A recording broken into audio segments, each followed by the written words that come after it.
Hello guys, masih bersama saya John Itung. Di tangan saya sudah ada tablet Advan E1CN XT yang akan kita ganti konektor cas dan touchscreen-nya ya. Oke, kita buka dulu backdoor-nya dan kita akan melepas mesin PCB-nya. Terlebih dahulu kita lepas kabel baterainya ya. Positif sama negatifnya kita amanin dulu menggunakan isolasi kertas. Oke guys. Oke, kita amankan dulu supaya nggak bersentuhan. Kalau bersentuhan itu bakalan terbakar ya, saya pernah loh. Baiklah, kita lepas dulu kabel itu, kabel fleksibel LCD-nya. Kita akan pisahin frame atau itu ya, tulang tengahnya sama PCB-nya ya. Kita akan ambil mesin PCB-nya. Oke, kita lepas dulu semua dari speaker-speakernya, mikrofonnya, semua kabel-kabelnya kita lepas ya. Oke, saya percepat ya video ini untuk mempersingkat durasi dan saya rasa ini jelas saja ya walaupun agak sedikit cepat. Oke, sudah saya ambil mesin PCB-nya dan mikrofonnya ketinggalan, kita copot dulu dan kita akan ngecas. Kita tes ngecas ya, kita akan ukur adakah arusnya di konektor baterai yang ada di papan PCB-nya.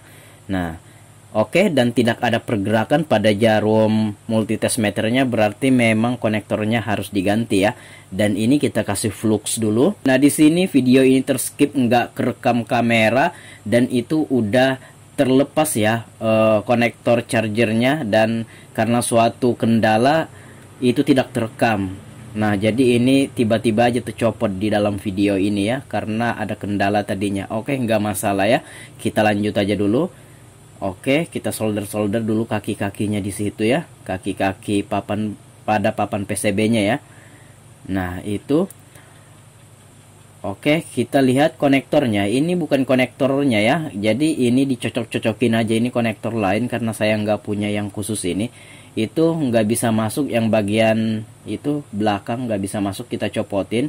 Dan kalau yang bagian depannya itu kaki yang menancap ke papan PCB-nya itu mau masuk ya. Nah, kita kenakan dulu di situ. Nah, ini menggunakan metode ini kita akan menggunakan metode untuk memblower atau memanasi dari atas. Tapi sebelum kita panasi dari atas, itu konektornya harus dikasih flux banyak-banyak ya, nggak masalah. Mungkin beberapa orang metodenya berbeda-beda, tapi kalau saya kayak gini aja nggak masalah ya. Jangan juga terlalu panas.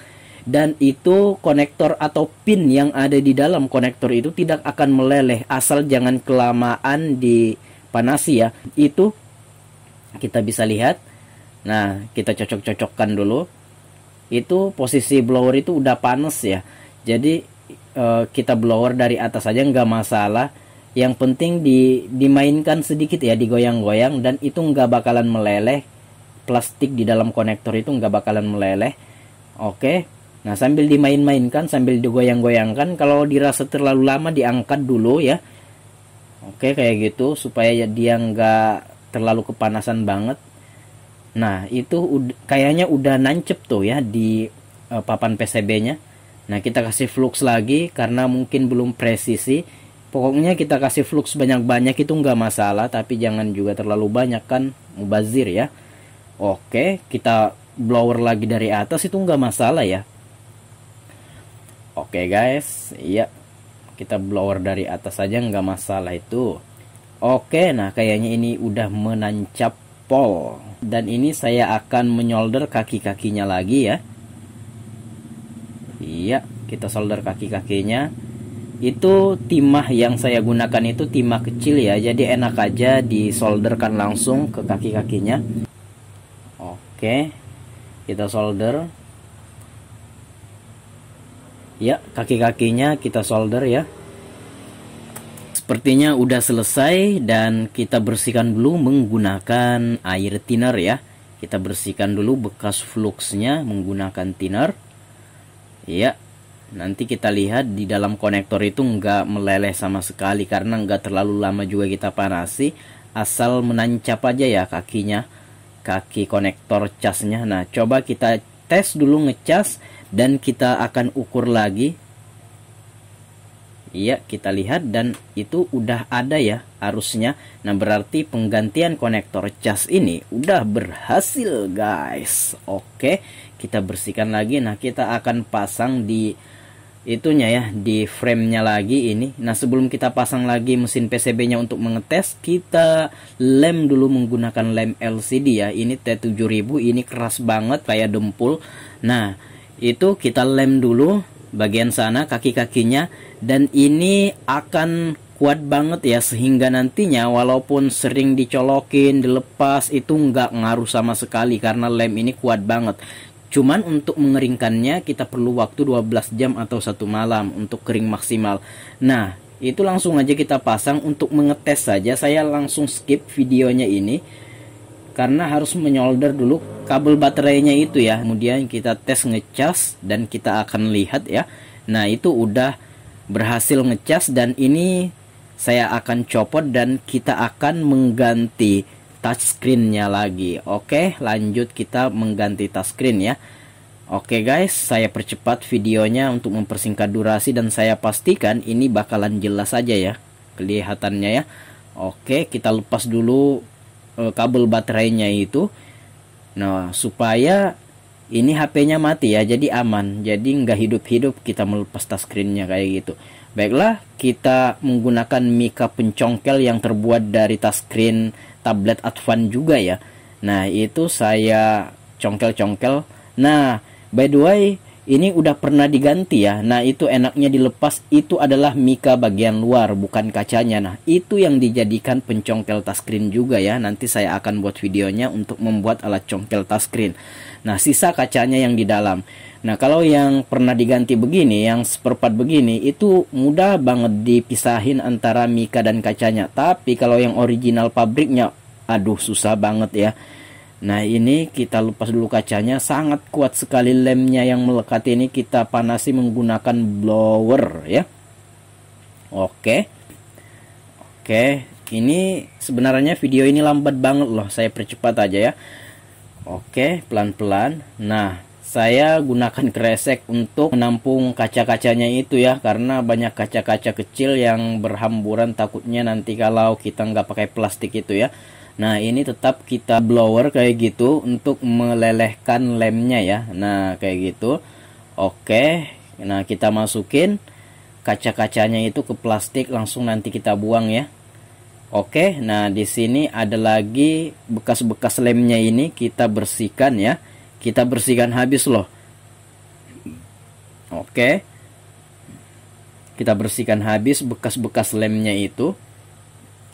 Oke, saya akan mencoba. Nah, sebelum kita bersihkan, kita pasang dulu touchscreen-nya. Takutnya nanti touchscreen-nya nggak berfungsi, kerja 2 kali kita nantinya ya. Nah, ini kita tes dulu, kalau berfungsi ya udah tinggal kita lem aja ya. Oke, kita hidupin dulu. Nggak hidup Bambang. Nah, itu kelupaan. Itu kabel baterainya kayak gitu kan. Masa kelupaan ya. Oke, nah ini udah kita hidupin. Jadi oke, nah itu saya percepat videonya, nanti kita lihat. Oke, nah udah berhasil, udah berfungsi touchscreen-nya, teman-teman bisa lihat kayak gitu ya. Nah, ini bakalan kita lepas dan kita akan mengelemnya ya. Nah, itu kita tes dulu semuanya dan oke, berfungsi dengan baik. Kita matikan dulu. Oke guys ya, kita lepas dulu itu kabel fleksibel touchscreen-nya pelan-pelan ya. Itu saya serba pelan-pelan ya di sini. Oke, kita lepas dulu. Nah, udah terlepas. Oke, kita lepas dulu itu, kita bersihkan dulu bekas-bekas lemnya itu. Ya, kita bersihkan dulu semua bekas-bekas lemnya itu, bro. Nah, saya akan skip aja ya videonya ini sampai di akhir karena lama loh ini membersihkan bekas lemnya ini. Harus hati-hati karena ada LCD di situ. Kalau nggak ada LCD ya tinggal kita sikat habis. Nah, ini serba hati-hati karena ada LCD, takutnya tersenggol pecah itu ya. Nah, saya akan skip langsung ke ujung ya. Oke. Nah, setelah ini oke, bagian atasnya kita lepas dulu, langsung saya skip ke bagian ujung daripada pembersihan lemnya. Nah, itu udah selesai lemnya karena saya skip videonya karena lama ya. Oke. Nah, di sini udah bersih, tinggal kita tes ngecas dulu, kita lihat LCD-nya apakah rusak setelah kita melepas lem, setelah kita membersihkan lem tadi. Nah, ternyata LCD-nya aman aja, Bro. Oke, mantap jiwa. Kita lepas dulu itu chargernya. Oh, sebentar, saya tunggu dulu. Nah, itu udah keisi baterainya. Nah, kita copot charger dan kita bersihkan dulu itu ya. LCD-nya banyak debu saya lihat. Kita bersihkan dulu pakai minyak kayu putih ya kalau ada. Kalau nggak ada ya belilah ya. Nah, kemudian kita coba mengelem menggunakan lem warna hitam khusus LCD T7000 ya. Oke, karena ini warna hitam touchscreen-nya, kita akan menggunakan lem yang warna hitam sewarna dengan body sehingga nantinya ketika belepotan nggak terlalu kentara. Oke, kita lem dulu semuanya ya, kayak gitu ya. Kita lem dulu, kita ratakan ke semua bagiannya, jangan terlalu banyak dan jangan terlalu tebal juga. Pokoknya kalau teman-teman biasa dalam mengganti LCD ini, teman-teman bakalan punya feeling tersendiri dalam mengoleskan lem ke bagian framenya. Oke, nah itu kita lem, kita ratakan ke semua bagian dan oke, kayaknya udah tuh ya. Nah, kena lem malah LCD-nya kita bersihkan dulu pakai tisu ya. Kita kasih minyak kayu putih sedikit ya. Oke, kita bersihkan. Nah, itu kita bersihkan. Oke guys, kita bersihkan dulu semua bagian LCD-nya. Kalau sudah dirasa udah bersih ya udah, tinggal ditempel aja, bro. Iya. Ya, banyak yang bilang ditunggu sampai 3 menit baru ditempel. Kalau saya sama aja, langsung aja ditempel ya. Selama masih bisa ditempel ya udah ditempel. Ngapain nunggu lama-lama ya?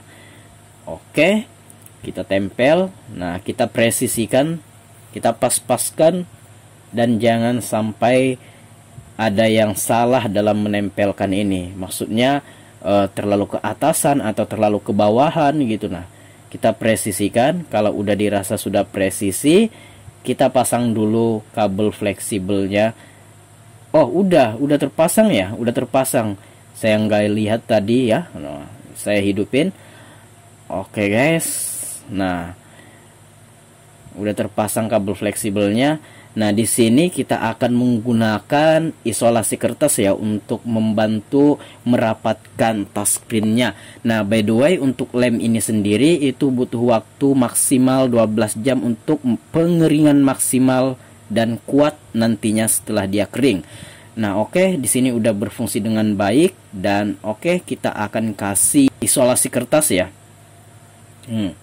Kita kasih isolasi kertas untuk membantu merapatkan touchscreen-nya dan ini saya akan tunggu selama 1 malam. Oke guys ya, tutorial kali ini berhasil ya, semoga bermanfaat. Jika ada yang belum dipahami silahkan ditanyakan. Saya John Itung, see you the next video my brother.